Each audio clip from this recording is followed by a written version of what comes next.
Subscribe करें हमारे YouTube channel को और घंटी का बटन दबाएं हमारी वीडियो सबसे पहले देखने के लिए। एमसीयू यानी कि मार्वल सिनेमैटिक यूनिवर्स की अब तक करीबन 22 मूवीज आ चुकी हैं। जिन लोगों को पता नहीं है उन्हें ये बता दें कि मार्वल की सारी मूवीज और सुपर हीरो कैरेक्टर्स 1939 से अब तक चली आ रही मार्वल कॉमिक्स पर आधारित हैं। मार्वल मूवीज का सिलसिला 2008 से शुरू हुआ था और आगे भी इस सीरीज में कई मूवीज आना बाकी हैं।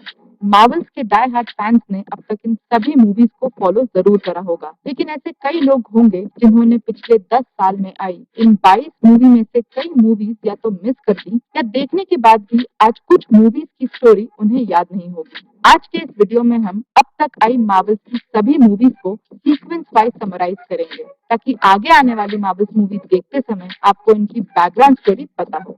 मार्वल्स की कहानी के अनुसार जब हमारा यूनिवर्स बना तब 6 शक्तिशाली स्टोन्स ब्रह्मांड में आ गए, जिन्हें इन्फिनिटी स्टोन्स कहा जाता है। मार्वल्स की सभी फिल्मों का आधार यही इन्फिनिटी स्टोन्स है, जो कि पूरी सीरीज के दौरान कहीं ना कहीं आपको नजर आते रहते हैं। आइए जानते हैं मार्वल्स की अब तक आई सभी मूवीज की सीक्वेंस वाइज एक समरी।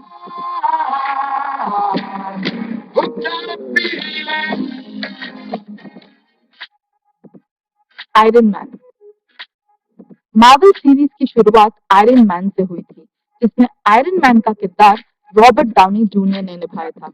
ये कहानी हथियार बनाने वाली कंपनी स्टार्क इंडस्ट्रीज के मालिक टोनी स्टार्क के बारे में है, जो कि एक बेहद सक्सेसफुल बिजनेसमैन होने के साथ साथ एक जीनियस साइंटिस्ट भी होते हैं। कहानी में टोनी स्टार्क से जानलेवा मिसाइल बनवाने के लिए एक टेररिस्ट ग्रुप उन्हें किडनैप कर लेता है, लेकिन टोनी इस दौरान एक सूट बनाते हैं और वहां से किसी तरह भाग निकलते हैं। बाद में उन्हें रियलाइज होता है कि जानलेवा हथियार बनाने की जगह उन्हें अपने इस सूट को और एडवांस बनाकर जुर्म के खिलाफ लड़ना चाहिए, और इस तरह वो बनते हैं आयरन मैन। पूरी मूवी के दौरान किसी को भी ये पता नहीं होता है कि आयरन मैन कौन है, लेकिन अंत में टोनी खुद इस रहस्य का खुलासा कर देते हैं। The incredible Hulk.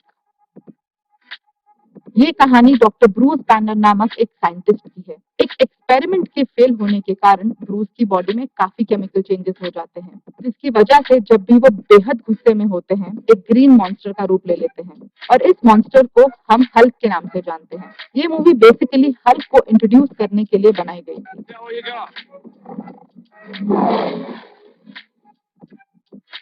Iron man 2। Iron man के सीक्रेट का खुलासा होने के बाद टोनी को काफी मुसीबतों का सामना करना पड़ता है। एक तरफ अमेरिकन गवर्नमेंट उसकी आयरन मैन वाली टेक्नोलॉजी को हथियाना चाहती है, तो दूसरी तरफ टोनी के पिता के साथ काम कर रहे एक शख्स का बेटा टोनी की सफलता से जलकर उसकी जान का दुश्मन बन जाता है। टोनी और उसका दोस्त रोज दोनों मिलकर उस व्यक्ति को खत्म करते हैं, और अंत में यही अमेरिकन गवर्नमेंट दोनों को पुरस्कार भी देती है। थॉर। ये कहानी एस्गार्ड नामक एक दूसरे प्लैनेट की है। ओडिन इस प्लैनेट का राजा होता है, जिसके 2 बेटे बताए गए हैं, थॉर और लोकी। एक दिन कोई पुराना दुश्मन एस्गार्ड पर हमला करता है, और जवानी के जोश और गुरूर में चूर थॉर बिना प्लानिंग के उससे भिड़ जाता है और हार जाता है। इस बात से नाराज होकर थॉर के पिता ओडिन सजा के तौर पर थॉर की सारी शक्तियां छीनकर उसे उसके हथौड़े के साथ पृथ्वी पर फेंक देते हैं। इस बात का फायदा उठाकर थॉर का सौतेला भाई लोकी थॉर को मारने का प्लान बनाता है, ताकि खुद राजा बन सके। लेकिन बाद में थॉर की शक्तियां वापस आ जाती है और वो लोकी को हरा देता है। Captain America the first Avenger. ये कहानी 1942 के वर्ल्ड वॉर के टाइम की है। स्टीव रॉजर, एक आम सा दिखने वाला लड़का, अमेरिकन मिलिट्री ज्वाइन करता है ताकि वो अपने देश की सेवा कर सके। उसकी निडरता और साहस के कारण उसे एक सुपर हीरो एक्सपेरिमेंट का हिस्सा बनाया जाता है, जिससे उसे कई तरह की सुपर पावर्स मिल जाती है, और इस तरह वो कैप्टन अमेरिका बन जाता है। इसके बाद फिल्म में वो हाइड्रा नामक एक नाजी ऑर्गेनाइजेशन के खिलाफ लड़ता है। लड़ाई के अंत में कैप्टन का प्लेन नॉर्थ पोल में क्रैश हो जाता है। इस घटना के बाद सभी लोग कैप्टन को मरा हुआ समझ लेते हैं, लेकिन असलियत में कैप्टन सालों तक बर्फ में जमा होता है और करीबन 70 साल बाद उसकी वापसी होती है। The Avengers.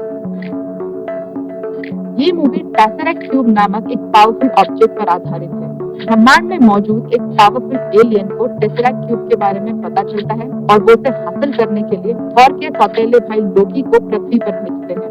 लोकी को रोकने के लिए शील्ड सारे सुपर हीरोज की एक टीम तैयार करती है, जिसमें iron man, captain America, black window, Thor, Hulk और हॉकाई शामिल होते हैं। इस टीम का नाम होता है दी एवेंजर्स। एवेंजर्स और लोकी की लड़ाई में जीत एवेंजर्स की होती है। Iron man 3। इस मूवी में टोनी स्टार्क यानी कि आयरन मैन का सामना अपने कुछ पुराने दुश्मनों से होता है, जिसके कारण वो अपने ही वजूद पर शक करने लगता है। उसे लगने लगता है कि वो अपने सूट के बिना और कुछ भी नहीं है, और इसीलिए अपने दुश्मनों को खत्म करने के बाद टोनी अपनी बॉडी से आर्क रिएक्टर निकालने का फैसला करता है। Thor the dark world. ये कहानी ईथर नाम के एक पावरफुल ऑब्जेक्ट पर आधारित है। According to the story, Asgard planet के देवताओं ने कई बरस पहले डार्क इल्स नाम की बुरी शक्तियों को हराकर उनके सबसे शक्तिशाली हथियार ईथर को किसी गुप्त जगह पर छुपा दिया था। लेकिन कई साल बीत जाने के बाद डार्क इल्स के कुछ लोगों की वापसी होती है, और इस बार वो ईथर को दोबारा पाना चाहते हैं ताकि 9 के 9 प्लैनेट्स को खत्म कर सकें। कहानी में आगे चलकर ईथर जेन फोस्टर नाम की एक लड़की को मिल जाता है, जो दुनिया को बचाने के लिए थॉर की मदद लेती है ताकि ईथर को सही सुरक्षित एस्गार्ड पर ले जाया जा सके। Captain America the winter soldier. Hydra नाम की जिस ऑर्गेनाइजेशन को वर्ल्ड वॉर 2 के दौरान कैप्टन अमेरिका खत्म कर चुका था, उसके कुछ लोग अब भी एक्टिव होते हैं। कहानी में आगे चलकर कैप्टन का सामना अपनी ही बेस्ट फ्रेंड बकी से होता है। उसे ये जानकर हैरानी होती है कि इतने सालों में बकी को हाइड्रा के लोगों ने ही कैद कर रखा था, और अब उसके दिमाग पर पूरी तरह हाइड्रा का कंट्रोल हो चुका है, जिसकी वजह से बकी कैप्टन के बचपन का दोस्त नहीं बल्कि विंटर सोल्जर नाम का एक दुश्मन बन चुका है। Guardians of Galaxy. इस मूवी में मार्वल्स के 5 नए characters Gamora, Star Lord, Rocket, Drax और ग्रूट को इंट्रोड्यूस किया गया, और इन्हें गार्डियंस ऑफ गैलेक्सी कहा जाता है। इस मूवी में हमें पता चलता है कि अब तक दिखाए गए स्पेशल ऑब्जेक्ट्स जैसे टेसरैक्ट, ईथर, स्पेक्टर असल में यूनिवर्स के सबसे पावरफुल ऑब्जेक्ट्स हैं, जिन्हें इन्फिनिटी स्टोन कहा जाता है, और थैनोस नाम का एक एलियन इन सभी स्टोन्स को हासिल करना चाहता है।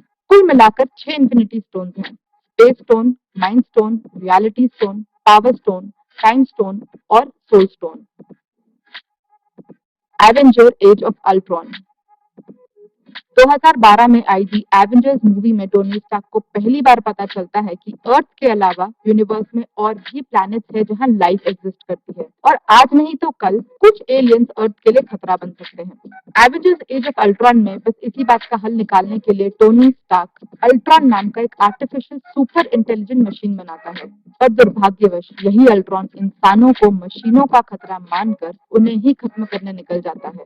अल्ट्रॉन को खत्म करने के लिए टोनी माइंड स्टोन की मदद से विजन नाम का एक सुपर हीरो बनाता है। विजन के साथ मिलकर सभी एवेंजर्स अल्ट्रॉन को खत्म कर देते हैं। एंटमैन। मार्वल सीरीज में एंटमैन मूवी के साथ एक नए सुपर हीरो का इंट्रोडक्शन होता है। कहानी में डॉक्टर हैंक पिम नाम के एक महान साइंटिस्ट को बताया गया है, जो कि एक ऐसा सूट का निर्माण करते हैं जिसे पहनकर किसी भी इंसान का साइज एक चींटी के बराबर हो सकता है। फिल्म में आगे चलकर उनकी मुलाकात स्कॉट लैंग नाम के एक व्यक्ति से होती है, जिसकी आर्थिक स्थिति बहुत खराब होती है, तो वो पैसों के लिए उनके सूट को पहनने के लिए तैयार हो जाता है, और इस तरह वो एंटमैन नाम का एक सुपर हीरो बन जाता है। Captain America Civil War. Civil War movie में अमेरिकन गवर्नमेंट दुनिया भर की सारी गवर्नमेंट के साथ मिलकर अपने पॉलिटिकल फायदे के लिए एवेंजर्स को अपने अंडर काम कराना चाहती है, ताकि उन्हें हर तरह से कंट्रोल करा जा सके। इस डिसीजन से टोनी के साथ कुछ और एवेंजर्स राजी हो जाते हैं, लेकिन कैप्टन अमेरिका ऐसे कॉन्ट्रैक्ट पर साइन करने से इनकार कर देता है, और इस तरह एवेंजर्स की टीम 2 हिस्सों में बट जाती है। इस मूवी में 2 नए कैरेक्टर्स ब्लैक पैंथर और स्पाइडरमैन की भी एंट्री होती है।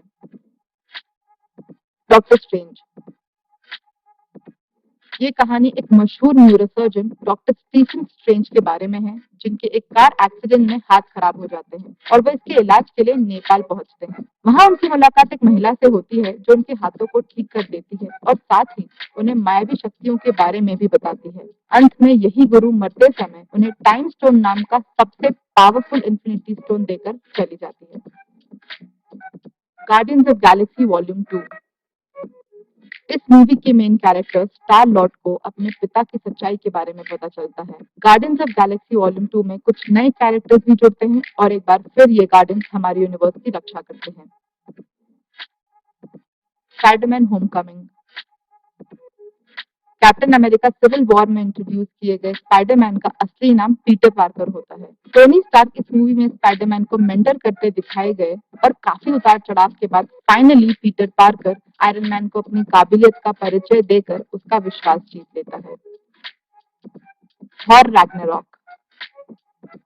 थॉर के पिता ओडिन के मरने के बाद गॉडेसेस ऑफ डेथ हेला कैद से आजाद हो जाती है और एसगार्ड पर हुकूमत करना चाहती है। हेला कोई और नहीं बल्कि ओडिन की ही बेटी और थॉर की बहन होती है। उसको रोकने के लिए और एसगार्ड को बचाने के लिए थॉर, लोकी और हल्क साथ मिलकर हेला के खिलाफ लड़ते हैं। Black Panther. Captain America Civil War में अपने पिता को खोने के बाद तचाला यानी कि ब्लैक पैंथर अपने देश वकांडा वापस जाते हैं। वकांडा दुनिया का सबसे ज्यादा टेक्नोलॉजिकली एडवांस देश होता है और वाइब्रेनियम जैसा रेयर और स्ट्रॉन्ग मेटल भी सिर्फ और सिर्फ वकांडा में पाया जाता है। ये रहस्य किसी को भी पता नहीं होता। ब्लैक पैंथर अपने देश का नया राजा घोषित किया जाता है और इसके लिए उसे कई चुनौतियों का सामना करना पड़ता है। Avengers Infinity war. अगर किसी भी मूवी को हार्ट ऑफ द मार्वल कहा जाना चाहिए तो वो है एवेंजर्स इन्फिनिटी वॉर। इस मूवी में सभी सुपर हीरोज एक साथ आकर थैनोस के खिलाफ खड़े होते हैं। थैनोस का एक ही मकसद होता है, सभी इन्फिनिटी स्टोन्स को इकट्ठा करना और उसकी मदद से पूरे ब्रह्मांड में आधे लोगों को मार देना, जिससे कि ब्रह्मांड का संतुलन बरकरार रहे। Ant Man and the wasp.